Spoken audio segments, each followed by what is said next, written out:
Welcome to the live stream. Look who we have here, Cold Word Prepper. Thanks for joining us tonight. Oh, I'm so proud to be affiliated with you. Oh, no, I'm proud to be affiliated with you. This is great. I'm so happy you're here. And look at all the people in the chat. There's so many people here. I just want to quickly say hello to us, some of the folks. And we've got a little bit of, oops, background. Okay, so Nate is here from New Mexico. Good to see you. How are you doing? And Harvey's here. Thank you for stopping by. Sugar in the Attic Homestead. Great channel. Arc Wildman Survival. I caught your video earlier today. And wow, who else is here? Red Reaper, another channel that I follow. Good to see you. Ozlander Info. Good day from down under. James is here. James is hungry but has many months of food, so he will be okay. Prepping by Faith, an awesome channel. Good to see you. Thanks for stopping in. Apocalyptic Ben, really enjoying those videos. Keep them coming. And who else is here? There's so many. You guys are. Oh, Allie Joe Place Joe. Hello. Apartment Prepper. Good to see you. And Apartment Prepper is going to be on next week. We're going to do a feature about prepping in small spaces. We've got a little group together for that. Creative Redundancy. How are you doing? Rural Prepper. Good to see you. And oh, Rita. How are you doing? Just Josh. Just Josh is here. If you guys haven't seen his video or his channel is great, and also he did a video a few weeks ago or maybe a month ago with Angry Prepper interview, and it was really, really interesting and fun. Sarah, oh yeah, off of North Shore Preparedness' channel. Good to see you. And yeah, North Shore, such a great channel. I was Hmm. captivated last night by that live stream. And Little Miss Prepper, good to see you. If I missed you, sorry about that. Anyways, without further ado, welcome Cold War Prepper. Well, thank you. Can you tell us a little bit about your channel?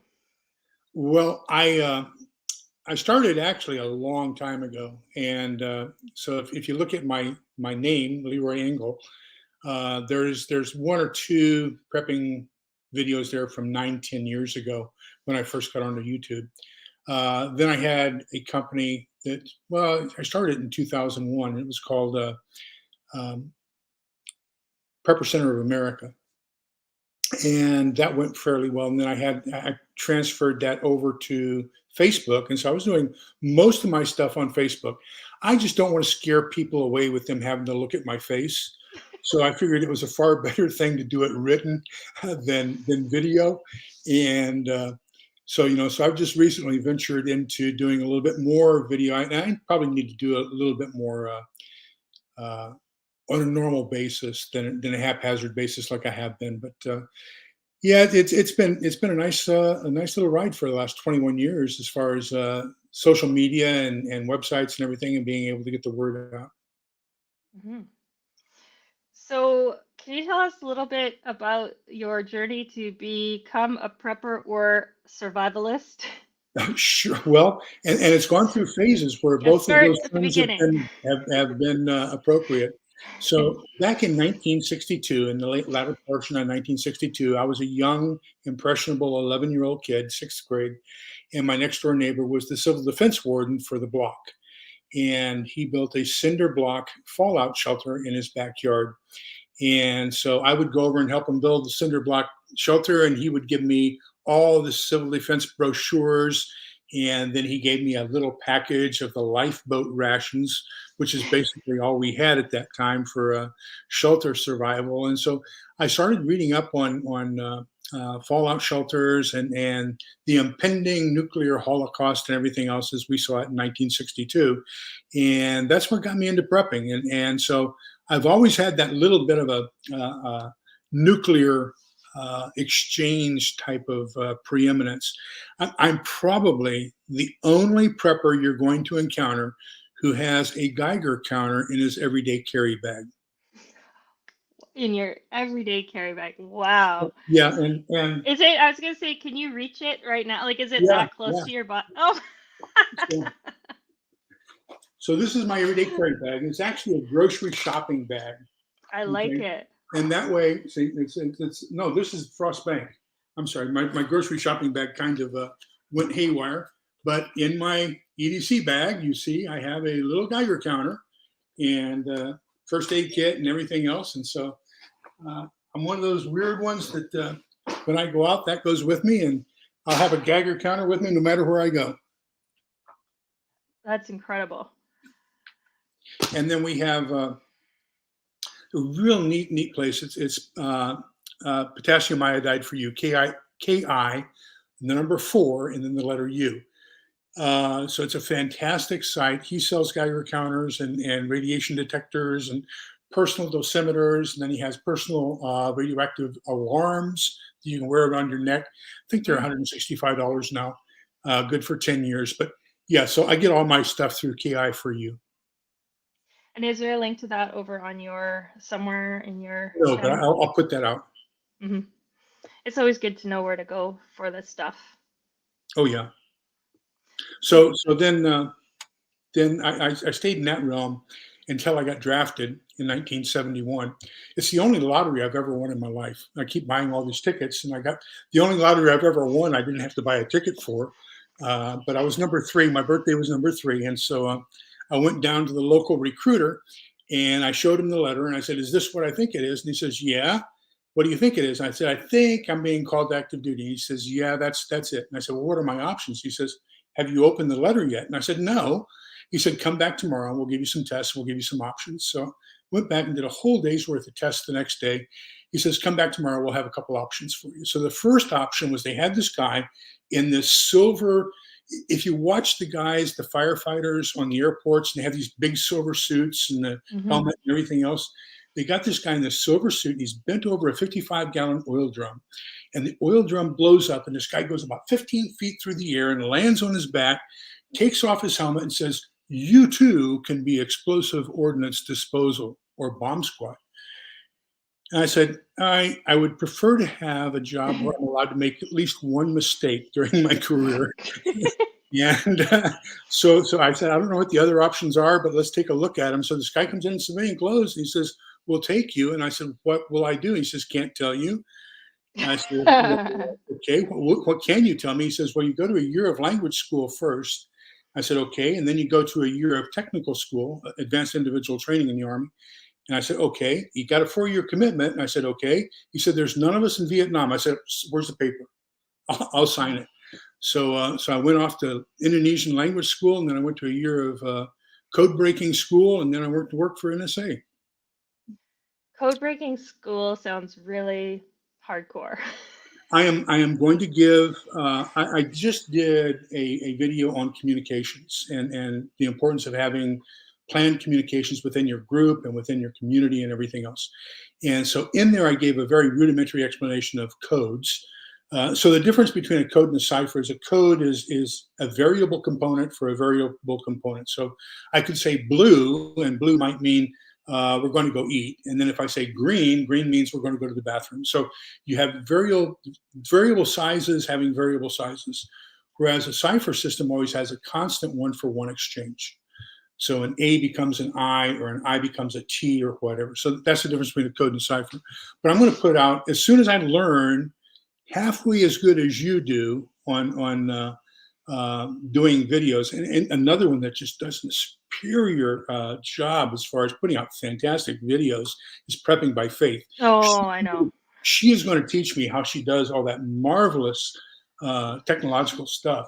And but then if I can learn that, then I'll give a rudimentary class on how to develop some ciphers and codes so that small groups after SHTF can communicate without any threat of it being heard by somebody else. So I got into that. I was in the military. You're limited to how much weight you can ship from one location to another, and you move about every 3 years. Mhm. So I couldn't be a hunker down prepper if I had a very low, lightweight amount that I was able to ship from one location to the next. So I started getting into the bug out phase of prepping, and I stayed kind of as a bug out type of guy until I retired right after Desert Storm in 1991. Then once I settled down, I could go back into my primary, which is hunker down, and just kind of focus on getting the family and everything in a stable environment where we can take care of ourselves if anything happened. So that's kind of I went from hunker down to bug out to hunker down, Hmm. and I will admit, just one of those things. I don't understand why people say bug in, because to me, bug means run away, right? So if you're bugging in, that means you're running away to where you already are. So I just call Yeah. it hunker down. That's what we've always called it. Yeah, I know you've mentioned the words have shifted over time, which was traditionally survivalist, now prepper. Yeah. How do you feel? I mean, how many languages do you know? Oh gosh. Um, I consider myself semi-fluent in English and Russian, Indonesian, and Malay, conversant in German, Italian, Spanish, and then I can read Korean, and I can speak just a little bit, and just enough to get me in trouble. So whatever that adds up to. Yeah, because then this change in words over time is probably no big deal for you. Yeah, yeah. Wow. So, in this course of time, how have you felt about homesteading versus more, I don't know, uh, stocking up on things? What are your thoughts on growing your own stuff? I am jealous of anybody who has a homestead. I've Yeah. always wanted one, but I've been in since I retired from the Army. I've been in human resources management, Hmm. or in total quality management, or in training, adult education. So that's always been with major corporations. So I have to stay fairly close to the urban environment. Hmm. So suburbia is where I've been. Hmm. I mean, I've got my potatoes out in the backyard. I've got a victory garden challenge right now on my channel. Hmm. But I've got my potatoes going. I've got my blueberries, my blackberries, my raspberries, my strawberries. My let me see, what else do I have out there? I have lettuce, cabbage, squash. Uh, ooh, Brussels sprouts. If you had told me just 3 years ago that I would be growing Brussels sprouts, I would say you're crazy because I don't care for them. Hmm. But I went to a restaurant, steak restaurant here in Austin, and they had the best Brussels sprouts I've ever eaten in my life. So I said, well, I'm going to start growing them and cooking them that way. So now I'm growing Brussels sprouts. I've got green onions and a whole bunch of microgreens and a whole bunch of herbs. So Wow. those are all in containers out in the backyard. So I'm not, I don't have a serious little farm, but um, if I find some land and I can move out there and do some serious farming, some serious gardening, I should call it, then I would be in for that in a heartbeat. But it sounds like producing some of your own food is important because you're doing Well, it. I think there's several layers of food that people need to take into consideration when they're planning their long term survival. So the first one I'm going to say is going to be frozen foods. And so if you keep your freezer well packed, and you'll probably only have to have electricity to it for maybe 2 hours a day in order to keep it at that frozen state, then that can maintain your food for up to 6 months. If you open the door and then immediately get 2 hours worth of charging, then it's probably going to keep everything frozen for as long as you need it. So that's the first layer. Then the second layer is going to be your fresh fruits, or what I might call um, your dairy products and things you need to keep in the refrigerator, cold products. Hmm. And so those two you're going to go through first. Then your third layer is going to be a lot of your dry goods, beans, flour, things like that. And fourth layer is going to be your canned goods, and your fifth layer is going to be your freeze dried or dehydrated foods. And as you're going through all that, you're trying to get your vegetable garden or your fruit garden or whatever to where it's producing, so it can replace those items that you're consuming. I think for most preppers, it's probably going to take them 2 years to learn how to grow enough food to take care of themselves. Yeah. So my personal opinion is you're going to need 2 years worth of stockpile in order to get through learning how to garden and be self-sufficient. Yeah. And it's circumstances as well, because some people are in an urban environment because of their important work that they're doing, and not everybody can go live in the countryside for various reasons. I'm jealous of anybody who does. Mhm. Prepper Dog. I don't know if you watch him or not that much, Well, but he's he here. He's is he? here. Okay, he's had a couple of videos out here just in the recent past of his garden, and I'm jealous. Yeah. He's kind of in a suburban environment, but he's done a very good job turning his backyard into a good garden. Yep. What is your favorite thing to grow out of all of the things you mentioned? Potatoes. Ah, Well, no, potatoes, tomatoes, and strawberries. My grandson loves to come over and pick the strawberries. He's mhm. 4, so he helps us with picking the strawberries. He likes to pick the tomatoes too. Mhm. So I guess he's attracted to anything red, and he'll eat both of those straight off the vine. Um, but I think potatoes are probably one of the most fruitful things you can grow as far as providing a whole multitude of necessities for long-term survival. Is there a variety you prefer? I do Idaho Reds. Oh, Idaho Reds. Good to know.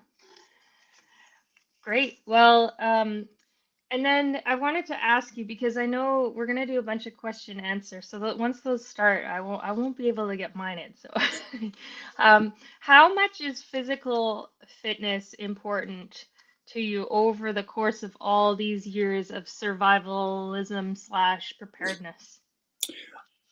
There is one of the theories I want to talk about tonight, and we just you touched on it, so we're going to go there. Is what in total quality management it's called the 5 whys. So you have to ask why something happens 5 times, and then when you get to the fifth why, you probably come to the root cause of a problem. So I have changed that and adapted it to prepping, and I call it the 5 hows. So if we take the example of how will I have good water for my family? Well, I'm going to filter it. Okay, well, if I'm going to filter it, where am I going to get the raw water? Where am I going to get it from? From what source? Well, we've got a river about a quarter of a mile from here. Okay, and it's downhill. So how am I going to get that water from the river up to the house? Well, I'm probably going to need a wagon and a couple 5-gallon cans. So I'm going to go down there, get them, and bring them up. Now I start saying, well, how am I going to do that if there's bad guys down there? Who's going to watch my house while I'm down there getting water? And so, start asking a whole bunch of questions, and that's how you develop your plan on what you're going to do during an emergency. Because as I start asking these questions of how am I going to do things, then that gives me other areas I have to search into. So it leads me to the confirmed conclusion that's always been there: is you cannot do it alone. Anybody who thinks they can do this alone is crazy. Because if I'm down drawing water, somebody has to be protecting all the stuff that is here that I've acquired over the last 40, 50 years. So, do you think it's important to be likable as a prepper? Um, I'm, I'm, I'm not sure if I'm likable. I just, I just try not to be offensive. Um, Yeah. so I can be an a-hole at times, and I have to overcome that, and be a little bit more understanding and forgiving. And that's a challenge every day. So that's one of the things I pray for in the morning is that when I wake up, I pray for wisdom, I pray for understanding, and I pray for temper control. So, Yeah. uh, there are inherent likenesses of people. I mean, you can inherently like somebody immediately off the bat. I have to kind of work at people getting to like me. Yep. So, I also wanted to ask you, are there any videos you've done so far that you actually just for the content that you really want someone new to watch? Because there's important stuff. I know all your videos are important. In particular, the coffee one, that would be my vote, was the coffee one. Oh, which one, making or the different forms of coffee? The different forms, Okay. yeah. Um, I think my favorite right now, most important, is my homemade EDC PPE for a nuclear explosion. Yeah. So I did a video on how you can get some nitrile gloves and a poncho and a N95 mask and goggles, and then put all that into a Ziploc bag and carry it with you in your vehicle, so that if there is an explosion and fallout starts happening, you can protect yourself. And then right after that is probably going to be the one on decontaminating yourself with a shower, an outdoor shower in the backyard. So I think those two are going to be critical here in the near future, unfortunately. Yeah. Thank you, Apocalyptic Ben 3311 for the super chats. That's very appreciated. I just spent a little bit of time chatting with him this evening. He's got some great family history that I was really, really impressed with, and maybe sometime we'll get him to share that. Yeah, absolutely. That sounds like a good plan. I just also want to say, yeah, hi, Creative Redundancy again, and Noza Nitram is a good friend, so thank you for being here.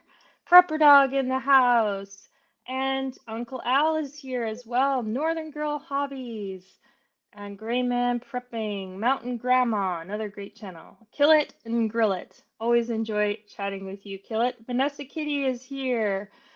Laura Larson, good to see you. Lower Valley Prepper is here. And Red Tyrant Hunter. And then there's a few more, but sorry if I have missed you. It's just already has scrolled down. So there's lots of questions for you. How would somebody start prepping if there is someone listening that's new to all of this? There are, and we've got them listed down below. The very first place I would go to is FEMA has a very good introductory website, and it's ready.gov. And if you go to ready.gov, it will give you the basic components for an emergency bug out bag. It will give you the basic components for how to develop a plan for you and your family, and decide whether to bug out or hunker down. That all kinds of fantastic information. The other one, and it's actually a fairly long one, is the Church of Jesus Christ of Latter-day Saints. And they've been doing prepping probably better than anybody else for a long time. And they've got their LDS preparedness manual, and that's linked down below. You can print that out for free, but you're going to go through ink and paper like you would not believe. I think it's 357 pages, but they've got planning guides on how to. You can put into the planning guide how long you want your preps to last and how many people, and then it will give you a recommended basic food load. And then it also gives you all kinds of different lists of items that you need to have in your home for emergency tools and things like that. So I would say that those two websites pretty much are going to cover 90% of what you need to know.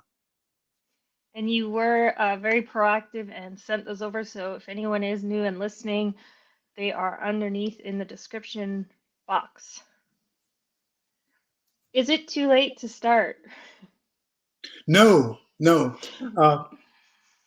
So this is a simple mathematical formula. Let's say that you need $100 worth of preps, and this is theoretical. I'm just using an easy number. You need $100 worth of preps in order to survive whatever's going to be happening.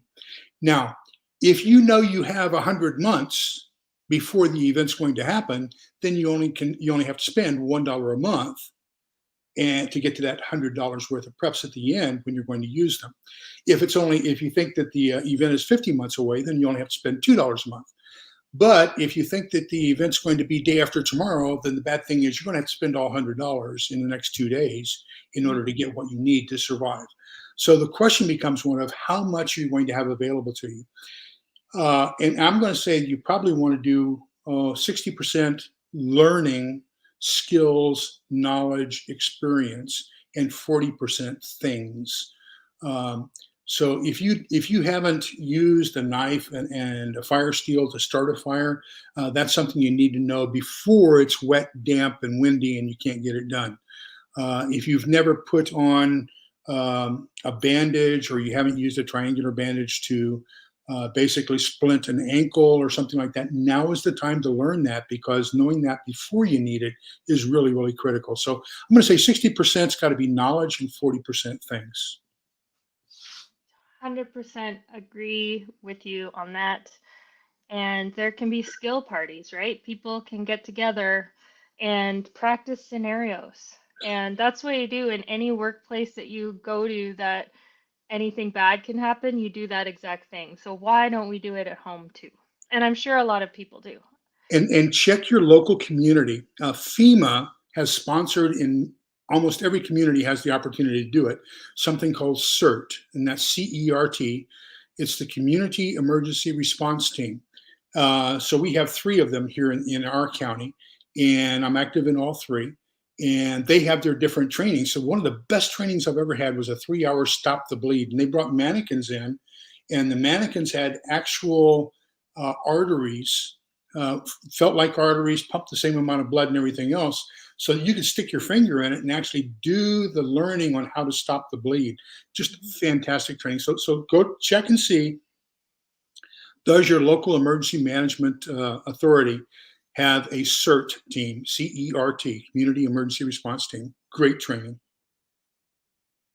Yeah, absolutely. And Hupple's cat is here. Hupple's cat is a very experienced medical professional. So that's the other thing. If somebody wants to learn more, they can ask a person, whether they're in Canada, ask a Canadian paramedic or nurse or doctor channel where they recommend going for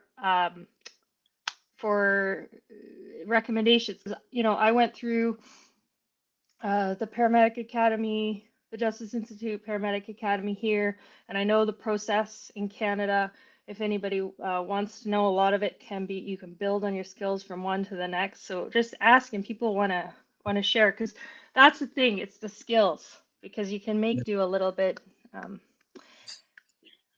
even with Yeah. the basic knowledge, when you get put in the situation, if you just have a basic knowledge and you haven't really practiced it, then sometimes just that you get blinded by the event itself, and you don't know what to do, and you can freeze and not do what you need to. It needs to become spontaneous and habitual. Yep. Yep. Well, it's great. I love that. You're saying 60% skills and 40% items. Is that what you said? Yeah, it could Yeah. be. I mean, you could make it 75-25, but I think 60-40 is a good mix. Hmm. Yeah. Well, that's great. And so there are going to be some questions, but can we talk a little bit more about this OPDCA cycle? Can you talk about what that is? Well, back in the actually late 80s, the transformation of Japan was by a guy by the name of W. Edwards Deming. And so he went over. When I grew up, when I was a kid, we had all these cheap metal toys with clothes hanger axles and little black plastic wheels that just kind of snapped on. And that was what Japan was known for, was cheap, fall apart products that you bought for a nickel. W. Edwards Deming went over and taught them total quality management. And as a result of that, they have the quality like Toyota now has, with 6 Sigma failure rate, which is 1 in, and then 1 point, what is it, point 0.060000001% failure rate. So, but he does that with what he calls the Shewart cycle. And now this has gone through a couple transitions too. So he says that there's PDCA, plan, do, check, and then act. And so you want to make a plan. What are you going to do? Then you're going to do that. Then you're going to check it. You're going to measure and say, where am I in relationship to my plans? And then you're going to act upon any changes. So actually, for me, I would prefer the word adjust rather than act. So you're going to plan, do, check, and adjust. Now, in about 2000, Motorola got on the scene with their Black Belt program, and they kind of changed that a little bit. And they put an O in front of it, and they say, before you do your plan, observe. So just go out and ask questions and look at how things are going and find out what's important. I think so. That's one of the things right now. We can develop a plan, but what are we going to plan for? Are we going to plan for nuclear warfare? Are we going to plan for financial collapse, civil unrest? What is your plan going to be? And the way you have to determine which plan you're going to put into effect is by observing around you first. So take a look, assess what the threats are, assess what the greatest threat that you see currently is, and then make a plan, work on that plan, do the plan, then correct it as necessary and adjust it as you see fit. Yes, I think that Hupple's cat said, "Dear gods, this guy is reading my mind." I think we need to also, work on being stressed, like work on being able to react to stress. Well, and that's training and confidence. Yeah. So, if you're just doing a whole bunch of reading and you're not actually doing it, then that's going to add stress. And I think that if a lot of people don't really have a plan, and because of that, that causes inherent stress because they say, "Oh God, what am I going to do?" Now, there's also the problem of when you get to know something so well, then you always see the flaws that the normal person wouldn't see, and you can get obsessed with fixing those flaws. Whereas somebody who's fat, dumb, and happy and doesn't look at it at all isn't going to be stressed at it because they just don't know. So, find that happy median of getting enough done to where you know you can survive, getting enough skills to where you know you're competent in what you need to do, getting enough supplies to where you know you can make it for a while, and then you can figure out the rest. So, and I have a religious tone to that too. And I say, if you don't wake up in the morning and thank God that you're breathing and you woke up and you can see and there's going to be a good day, then you've lost all perspectives, and you have to have something greater than you to lean back on. Hmm. I've been observing the comments because they're right there, but I'm totally listening to what you're saying. But I do notice that Hupple's cat is saying harder and harder to get straight non-drama prepping channels. That's right. Well, the answer is right there. There's your answer, because there's a straightforward, extremely experienced. I think we only got the first part of your biography, though. I think we need to go back to Oh, about okay. So 1980. Can we continue yeah, from my? so 1970, I went to an Indonesian language school in Monterey, California, and then I went to NSA and learned to be a code breaker. Then I re-enlisted, and they gave me $10,000 and said, "What do you want to do?" And I said, "I want to go back to Monterey and study Russian." So I went back to Monterey for a year's worth of Russian. Then from there, I went to the 1st Infantry Division, the 337th ASA Company at Fort Riley, Kansas. And they did away with 98 Bravo. There was 98 Bravo, was a code breaker. They did away with that MOS, and they turned it over to computers, so I had to get another MOS. So I became what was called the 98 Gulf, which is a Russian voice intercept operator. So that means listening to the Russians for 12 hours a day and determining what they're going to do. And so then I said, well, I want to go back and take another year of Russian. And they gave me $10,000 to go back and take another year's worth of Russian. I went back for intermediate Russian in Monterey. From there, I went to Field Station Augsburg in southern Germany. And then from there, I went back to Goodfellow Air Force Base and taught for 3 years. From there, I went to Detachment Wolbeck, which was a small intercept site on the east-west German border, right close to Checkpoint Alpha, which was the going over from West Germany into East Germany. So as you go west to east, Checkpoint Alpha was West Germany to East Germany. Checkpoint Bravo was Potsdam into West Berlin. So that's going from East Germany into West Berlin. And then Checkpoint Charlie, the famous one, was West Berlin to East Berlin. But I was at Checkpoint Alpha. So, and then I became a warrant officer. And they made me a warrant officer as an electronic warfare, signals intelligence, analysis, and reporting technician. So I did that for 3 years, went from there to teach the Military Intelligence Officer Advanced course at Fort Huachuca, Arizona. And then, of course, I got drafted because I wrote FM 123-1, which was How the Iraqis Fight. And so guess what? We had a small thing happen on August 3rd, 1990. And they decided, why not send the guy who wrote the book over to help with that? And so went over to Desert Storm, and then I retired right after Desert Storm. And from there, I went to work. Well, while I was at Fort Huachuca, I was working on my MBA. I got a BA in Russian, and then I was working on my MBA in production operations management. And I was taking my final class and it was a class called Human Resources Management. So it just so happens that while I'm taking this class, I had entered into Instructor of the Year contest for the Army, and well, first for Fort Huachuca, and then for the Army, and I won the Army. Then I went to the Department of Defense Instructor of the Year contest, and I ended up being the runner-up. So I was the #2 Instructor of the Year for the Department of Defense that year. And so there's a big article about me in the newspaper back home in Fort Huachuca. And I got back to Fort Huachuca, and my professor called me and says, "Is this you? Is this really you?" And I said, "Yeah, that's me." And he says, "What's your major?" I said, "Production Operations Management. I want to work in a factory. That's where real people are." And he said, "No, you belong in human resources. Let's go talk to the dean." So we went down and talked to the dean, and the dean says, "Well, if you'll take 4 more classes, I'll give you another master's." And I said, "You got it." I mean, sure. Instead of 16 classes, 4, I can do that. So I ended up with 2 masters, an MBA in Production Operations Management and an MPA in Human Resources Management. And then I went to work for the state of Texas for 3 years. From there, I went to work for a hospital system, and we won the W. Edwards Deming. So we won the, what's it called? What's that national award called?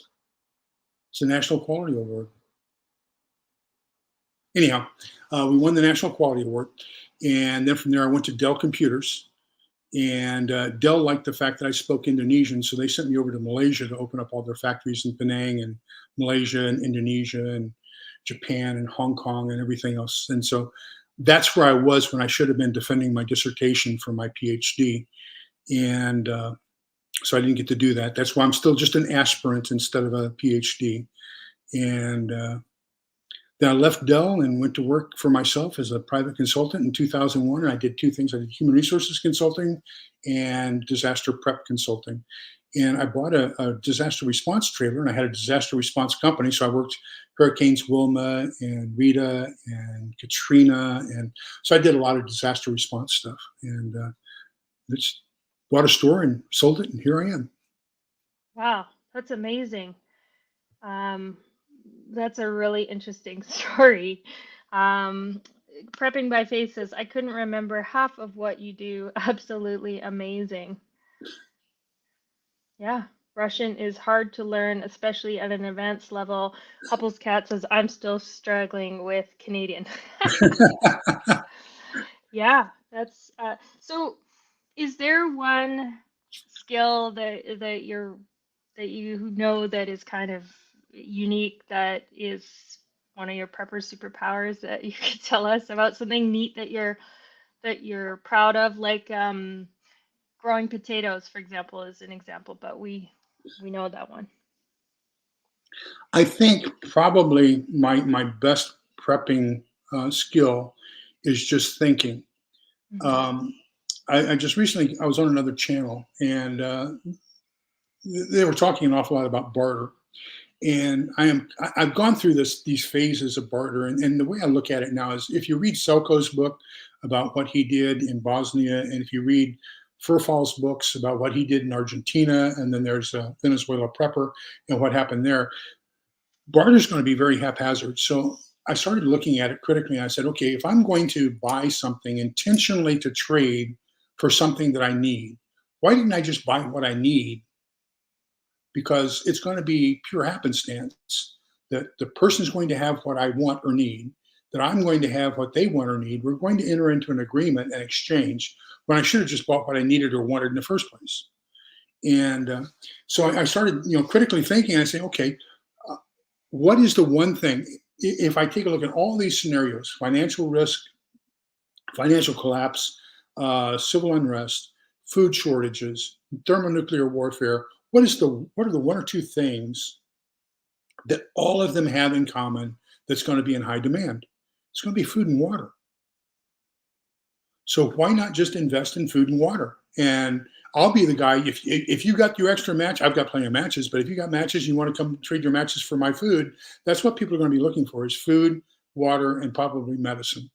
And so that's where I'm focusing my efforts on. I don't want to get anything for barter. But then I also take a look at that, and I critically think that again, and I say, okay, every event has a timeline. So some of the things that are going to be extremely critical at the beginning of the time of that timeline during the recovery phase are going to be extremely unimportant later on. And some of the things that are unimportant at the immediate response to that disaster, whatever it is, are going to become more and more important and more valuable as time goes on. So to say something is or is not going to have value, my question is, where are we in the timeline of that event and recovering from that event? And I'll tell you whether or not I agree with you. But to say something is or isn't intrinsically going to have value is kind of hypothetical. Yes, there's a lot of that going around. There's a lot of speculation on what's going to happen going around. But if we all just focus on our thinking skills, then that will help us, navigate all of that stuff. Thinking, mental fortitude is my top of my prepping list personally. Mental and then physical and then stuff below that. Because if your head's on straight, you can deal with all the rest of it. There's a lot of people in this chat that know that. Obviously, yourself, you know that. Hupple's cat, I'm picking on him again, but I know that he works in or has worked a lot in like trauma section of the hospital and those kinds of things. And we've got a rescue pilot in the chat and stuff like that. You have to be able to think and make decisions. And I kind of go contra to a lot of what you're going to see on other channels. You're going to see people who are out there buying suture kits and people who are buying staple kits. And I kind of avoid that. And the reason I avoid that is because in a non-sterile environment, if I've got a wound, I want to try to get that wound as clean as possible. Then one thing I don't want to do is add puncture wounds to an existing wound in a non-sterile environment. And so you have to realize that if you're putting a stitch in, going from one side to the other, you're putting in 2 additional puncture wounds. And so you're tripling your opportunity for infection. So I just prefer steri strips or something like that. And then you'll see if you look at my prepper hauls, every time I go out and do a prepper haul, I get 1 can of pressurized sterile saline. I think wound washing is going to be one of the most critical things. And I think most people overlook that they aren't going to have sterile wound wash. Yep. And it helps me because I can't do anything that I wouldn't be licensed to do. It's illegal. It's just you wouldn't have a piece of gear that you're not trained to use in like the whole medic realm. And I do see people buying stuff that they don't know how to use, they're not trained to use. If you take the right course, they will show you how to use it and you're qualified to have it. But if you haven't done that, that stuff is not should not be in there. Yep. But anyway, yes. So thinking, and so do you think to cover every topic, do you think having some spiritual inclination helps with the mind to be stable and think more clearly? Absolutely. Absolutely. I mean, um, probably the number one thing you've got, I say you, it sounds preaching, but I don't want to do that. The number one thing I've got to do is determine, why do I want to live through it in the first place? What's on the other side? What is my motivating uh, ulterior motive to want to survive? And if you don't have that driving motivator of, this is what I need to do, this is why I want to survive, and this is what I need to do to survive, then everything else is futile. And now that can be spiritual, religious, it can be familial. Uh, but I think number one is coming up with, why is it you want to survive? And if you don't have that, then you don't have anything. Mhm. So first, okay, so let me pull this all together. We have to first figure out why we want to survive. Right. Then we've got to get our brain to work. Then we've got to learn some stuff. Then we got to get some supplies. I couldn't have said it better. Okay. Okay. So yeah. So I guess we're all going to be thinking about that till we fall asleep. No, just kidding. Okay, that's awesome. Well, I do want to give some people the opportunity to ask some questions because I am hoarding the questions to myself. If anybody wants to ask a question, you want to put it in caps so that we can see it because I see some awesome conversations going on in the chat here. Um, yes. Okay, that's really great. So get those questions coming, and you too can ask your question to Cold War Prepper. Um, while we're doing that, just wondering, you did mention some other social media accounts that you have. Where's the best place to get the most current information from you? Is it YouTube? It's going to be YouTube. That's my Mhm. focus right now. And I mean, I've got a Twitter account, but that's kind of Twitter is pretty much political more so than anything else, and so there's nothing of prepper value there. Most of my prepper information goes out on YouTube or my website, either one.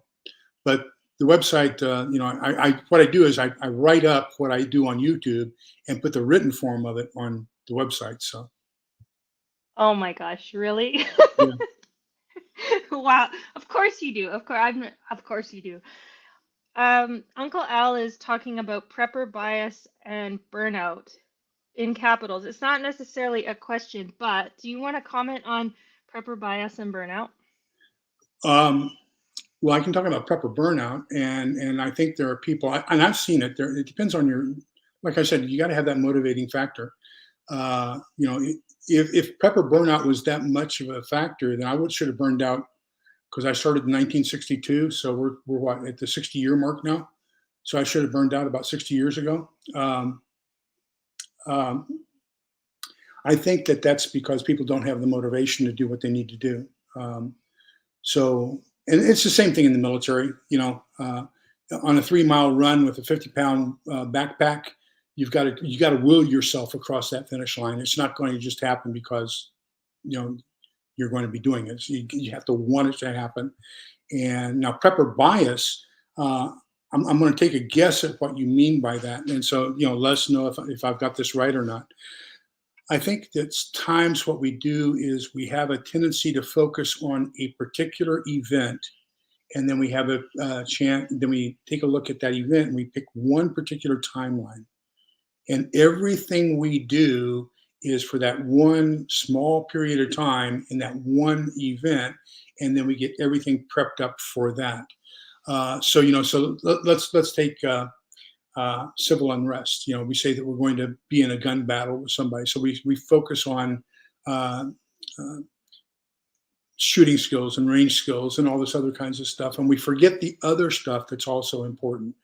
And so I think what we quite often do is we'll focus in too much on one thing because that's what we're considering to be the one event in the one timeline in the one event that we need to focus on and lose perspective of everything else. We forget to step back from the forest and take a look at the forest, not just the trees. Uh, that's an old adage, but Very well so explained. Thank you. I don't know. Did that answer your question? I think it did, and if it didn't, then let us know in the comment. But I think it did, and it looks like Noza Nitram has sent a super chat. Thank you very much. It's just it's a little question, no biggie. Just why are we in this place in the world right now?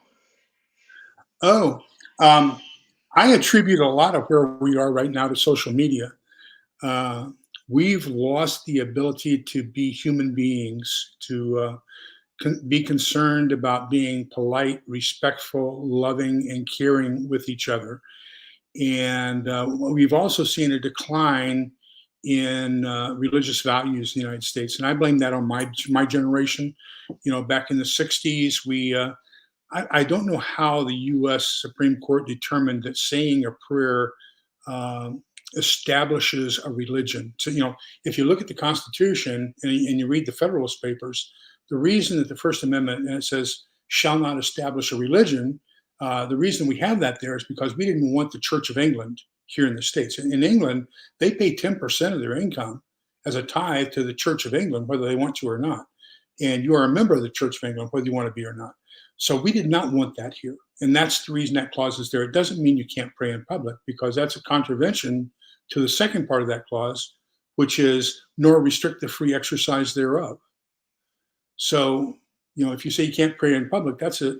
The second part says you can. So we've lost our ability to understand, respect, love, and above all, to remember who's in charge and follow that advice. So I think that's why we're where we are. Is we've lost our humanity. Hmm. Okay, so remember you were talking about codes at the beginning. There was blue, green. Well, I have a code gray over here. So I just have to step out for 1 second.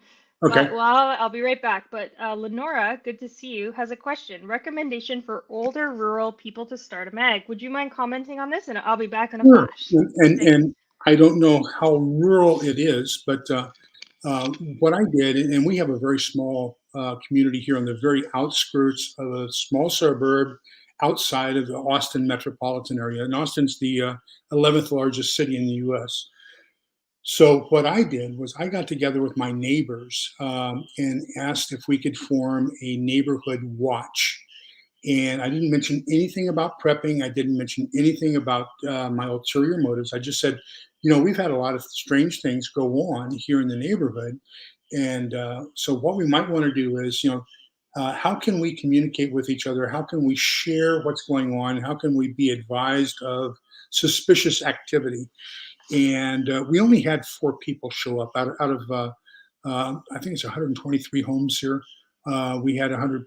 We had 3 people show up other than me, but we started it. And as you have the discussions around the neighborhood watch, then some people are saying we may need to go a little bit further than this. That then becomes the nucleus of your mag. Now, we had an unfortunate thing happen here a year ago this month. We had the Great Snowmageddon, or Ice Mageddon, whatever you want to call it, the 200-year freeze here in Central Texas. And so we were able, through our neighborhood watch team, to get together and deliver food and help people with warming. And I had a generator that I could loan out, a gas generator to people who had a need for a CPAP. I had a solar system that I could loan out to another person. Then we were getting electricity for 4 hours a day. And so I was able to take a small space heater over to another family that had a newborn, and they were able to give a little bit of heat in the room for the newborn. So, because of that, because they saw that there were people who were prepared and had things, then that's caused a lot more discussion afterwards. And but we had to go through a minor disaster in order to get more people on board with what we wanted to accomplish. And I think we're almost there. There are some people I don't want involved in the mag, and you learn those people over time. But there are those that definitely are adding a lot of value to it. So I hope you can use that kind of a scenario where you are. I don't know how rural it is, but that's something you might want to consider. Hmm. Great. Hupple's Cat, another good channel. Check it out. How close to that WW3 do you think we are on 57? Well, May 9th is a significant historical event. I would have told you April 5th, because April 5th was the battle of the battle on the ice in 1232, which formed the country of Rus, which we now know as Russia. But that was Prince. I forget his name. There was a prince, and he fought the Teutonic Knights at the Battle of the Ice. And what happened was the lake had frozen over, and so the Teutonic Knights came across to attack the Novgorod people. And the weight of the horses and the knights broke the ice, and the entire Teutonic Knights army fell into the ice and drowned. So that was the beginning of Russia, if you will. So I figured April 5th would be something significant. But now the next major significant one is April 9th. And April 9th is Победа which is Victory Day. We call it VE Day, Victory in Europe. And so the 9th of May is the day that Germany surrendered to the Allied forces, the Soviet Union, US, France, and Great Britain. And so that's a significant historical event. If you can think of the most vile thing to call a person here in North America, probably the most vile thing you can call somebody is a racist, right? And we use that term so much that it's become insignificant in its meaning and its interpretation. Well, that's the way that the Russians are with the term Nazi. So if they want to say something equivalent to "you're a racist," they say "you're a Nazi." And so all this propaganda about the Ukrainians being Nazis, that's not what the Russians are saying. It's just their form of a derogatory term. And but victory over the Nazis, May 9th, 1945, significant day. I think we need to be on our toes that day. Okay. Thank you for that. I'm just looking through the comments here. Well, let's see. We've got one from, there's so many, so many points here. One second. Well, we've got, yeah, some of them are kind of too far back, but No. what we should do is we should talk about quickly while we have a chance that people are still here. Your first live stream on your channel is coming up. It's going to be Saturday at 7 p.m. Central Time, but it's going to be a different one. There's a guy by the name of Arizona Highlands Homestead, but Arizona's AZ, so AZ Highland Homestead. And I think it's every Thursday morning at 9 o'clock. He does a short thing where he tries to help small channels grow more people. And I would not be where I am right now if it weren't for fantastic people like Van City Prepper inviting me on to do a live. That'll probably get me a couple more subscribers. If it weren't for some people like Prepper Dog probably gave me one of my biggest exposures and got me some of my largest followings. But, I think what it is givers gain. And that's just a rule of life. If you give to other people, it comes back. And so we need to give things up front. And so what I want to do Saturday night is the same thing that Arizona Highlands Homestead does every Thursday morning. And that is, we're going to come on. And if you want to come on, all you're going to do is you're just going to agree to subscribe to every person who is active on that website or on that live when we're doing it. Because what we want to do is we want to get people interacting with each other, subscribing and supporting each other. And so all I want to do is help build a lot of these other fantastic channels like Van City Prepper. There's so many great people out there that just have such great ideas and they just need a lot more exposure. So come join us Saturday evening. Let's see if we can't expose everybody, get a lot bigger following and get it going. Mm-hmm. And did you mention something about hoping to have a couple extra mods, or do you have enough mods? I don't have any mods. Yeah.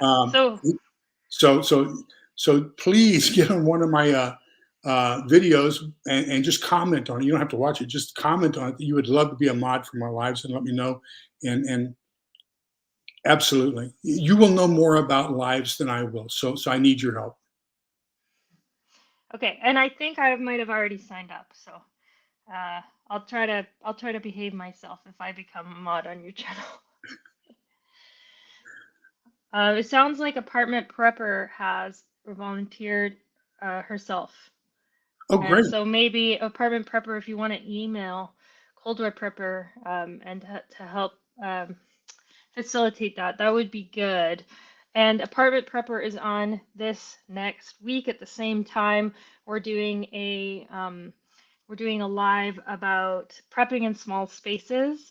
We've got Apartment Prepper is there, and we've got Turning Leaf Homestead and Angry Prepper and a few others in a little panel. So that'll be good.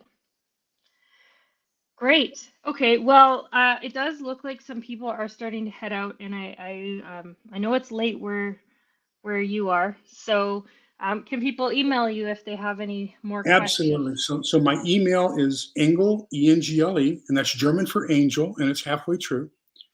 .Leroy, L-E-R-O-Y, which is French for the king. So it doesn't mean the king of angels, although that's what it really means. at gmail.com. Mhm. That's Gmail, Gmail. Great. Okay, thank you. Can you see Well, me winking? Okay. I hope that I added a little bit of value to you this evening. And thank you so much, Zen City Prepper, for inviting me. I'm honored. Thank you. well, it's been great to have you, and I watch all of your videos, and I can't recommend the coffee ones enough. Yeah, the nuclear stuff's good too, but coffee, I mean, let's be serious. That's survival right there. So let's head on over, subscribe to Cold War Prepper, get onto those coffee videos, and we will all be fine. Fantastic. Awesome. All right. Well, thank you everybody for coming out. I see Red Reaper was back briefly.